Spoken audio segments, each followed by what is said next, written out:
প্রিয় ভাইরা, আপনারা একটু খেয়াল করলেই আপনার আশপাশে অনেক মানুষজন দেখতে পাবেন, কিংবা আপনার বন্ধু বান্ধব দেখতে পাবেন যে সারা সপ্তাহ তাদের নামাজের খবর নেই, কিন্তু পবিত্র জুমার দিন আসলেই তারা মনে করে যে জুমার নামাজ না পড়লে অনেক বড় পাপ হয়ে যাবে। কিন্তু আমার যে সারা সপ্তাহ আমি নামাজ পড়লাম না, এই যে দিনে 5 ওয়াক্ত নামাজ, 1 ওয়াক্ত আমি আদায় করলাম না, কিন্তু শুক্রবারে পবিত্র জুমার নামাজ আদায়ের জন্য আমার কত পরিশ্রম আর কত ত্যাগ।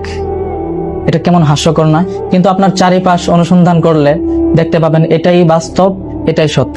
যেখানে মহান রব্বুল আলামিন কোরআনের মধ্যে বলেন, ইন্নাস সালাতা তানহা আনিল ফাহশাই ওয়াল মুনকার, নিশ্চয় নামাজ অশ্লীল কাজ এবং বিভিন্ন পাপাচার থেকে বিরত রাখে। আলহামদুলিল্লাহ, নামাজ হচ্ছে মহান রবের দেওয়া বান্দার প্রতি অশেষ এক নিয়ামত। এই নামাজ যদি কাজা হয়ে যায়, টেনশনের শেষ নাই ভাই। প্রিয় ভাইরা, রাসূলুল্লাহ সাল্লাল্লাহু আলাইহি ওয়াসাল্লাম বলেছেন যে আমাদের এবং কাফেরদের মধ্যে পার্থক্যই হচ্ছে নামাজ। অর্থাৎ কেউ যদি ইচ্ছাকৃতভাবে নামাজ আদায় না করলো, সে কাফেরদের অন্তর্ভুক্ত হবে, নাউজুবিল্লাহ।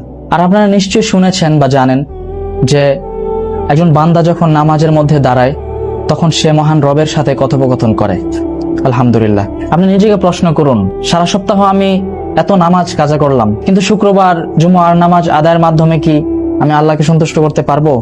শুধু তাই নয়, রাসূলুল্লাহ সাল্লাল্লাহু আলাইহি ওয়াসাল্লাম আমাদেরকে সতর্ক করে গিয়েছেন, যে ব্যক্তি 3টি জুমার নামাজ ইচ্ছাকৃতভাবে আদায় করলো না, তার হৃদয়ে সে যে একজন পাপী ব্যক্তি সেই হিসেবে সিল মেরে দেওয়া হয়, নাউজুবিল্লাহ। আজকে আমি আপনি সুস্থ জীবনযাপন করছি, কালকে হয়তো যে কোনো ভাবে যতই সুস্থ থাকেন না কেন, মৃত্যু যখন চলে আসবে, দুনিয়ায় থাকার কোনো অপশন নেই। সেজন্য আসুন নামাজ আঁকড়ে ধরি। আল্লাহ হাফেজ।